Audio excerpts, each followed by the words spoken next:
औरंगजेबने आपल्या आयुष्यातील 27 वर्ष ह्या महाराष्ट्रात येऊन ह्या सह्याद्रीतील डोंगरदऱ्यामध्ये घालवली। ते एकाच आशेवर हे स्वराज्यातील सगळे गडकिल्ले घेऊन तिथं आपलं वर्चस्व वाढवून तो सगळा प्रदेश आपल्या ताब्यात घेऊन तिथं आपली सत्ता स्थापन करायची होती। पण त्याला ही गोष्ट माहीतच नव्हती की स्वराज्यामध्ये छत्रपती शिवाजी महाराज म्हणजे एक मामूली जमीनदाराचा मुलगा तो आपल्या विरोधात एक स्वराज्य नावाची ठिणगी पेटून उठलाय। आणि राजांनी तसं औरंगजेबाला जागोजागी पाणी पाजलंच होतं। अफजल खानासारखा बलाढ्य सरदार ज्याने खुद्द औरंगजेब यालाच कैद केला होता, पण त्यालाच महाराजांनी जावळीत प्लॅनिंग करून आणला आणि त्याला जागेवर मारला। त्याच गोष्टीने औरंगजेब पूर्णपणे थक्क झाला होता। त्यानंतर औरंगजेबचा मामा म्हणजे शाहिस्ते खान त्यालासुद्धा राजांनी त्याच्याच घरात घुसून त्याची बोटं तोडली होती। ह्या गोष्टीने सुद्धा औरंगजेब पूर्णपणे गांगरूनच गेला होता। नंतर राजे जेव्हा आग्र्याला गेले, औरंगजेबला वाटलं शिवाजी इथं आल्यावर त्याचा अपमान करू, त्याच्यासोबत राजकारण करून त्याचं खच्चीकरण करू, म्हणजे तो उभा राहायच्या आतच शिवाजी संपून जाईन।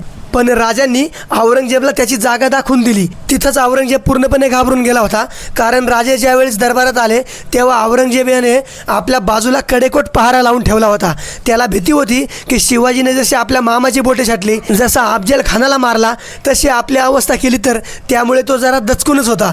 नंतर राजे कैदेत गेले, तिथून त्यांनी औरंगजेबाची माणसं होती त्या माणसांना आपल्या बाजूने फिरवलं।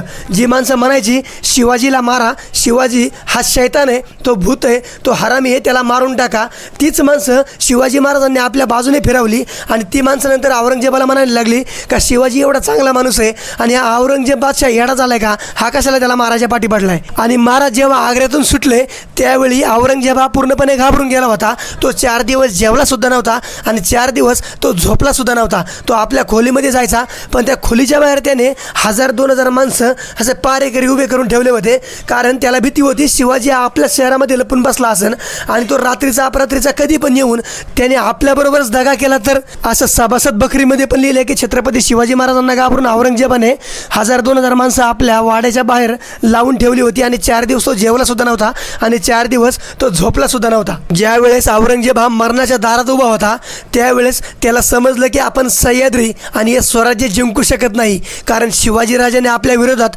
ही मोहीम उभी केली, ती न संपणारी आहे। कारण मराठ्यांच्या रक्तातच बहादुरी आणि तो प्रत्येकजण जीवाची बाजी लावून लढत होता, कुणालाच आपल्या जीवाची भीती नव्हती। हे मराठे जे लढतात ते फक्त शिवाजीराजासाठी नाही तर रायगडवरील जे सिंहासन आहे ते सिंहासन राखण्यासाठी। जेव्हा औरंगजेब मरणाच्या दारात होता तेव्हा तो आपल्या मुलीला म्हणाला की पता नहीं ये मराठे कहाँ से लड़ने की ताकत लाते हैं, पता नहीं कौन सा खून दौड़ता है इनकी रगों में, जो हार मानते ही नहीं। हम इतने लोग, इतना पैसा, इतना खजीना, इतनी तोहफे लगा कर लड़ते हैं, लेकिन हमें कभी फतेह हासिल नहीं होती।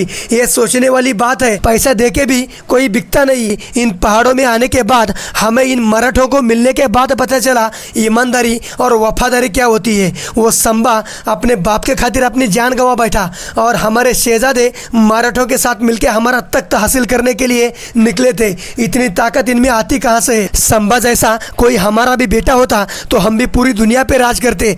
ताकत, पैसा, लोग बहुत है, लेकिन वफादारी किसी में नहीं है। औरंगजेब आपल्या मुलीला म्हणतो शहजादी अपने धर्म में पुनर्जन्म नहीं है, लेकिन अल्लाह ने हमें कभी पुनर्जन्म दिया तो हम इन पहाड़ों में लड़ने वापस नहीं आएंगे, और गलती से भी इन पहाड़ों में आ गए तो इन मराठों से लड़ने की कभी सोचेंगे भी नहीं। हमने जिंदगी में एक गलती कर दी, शिवाजी को आगरा से जिंदा छोड़ के, और दूसरी गलती संबा को जिंदा छोड़ दिया। यही दोनों गलतियों की वजह से आज हम इन पहाड़ों में दर दर भटक रहे हैं, हमारी मंजिल भी हमें नहीं मिल रही। आणि औरंगजेबच्या छातीत कळ निघाली आणि त्याने जागेवरच आपला प्राण सोडला।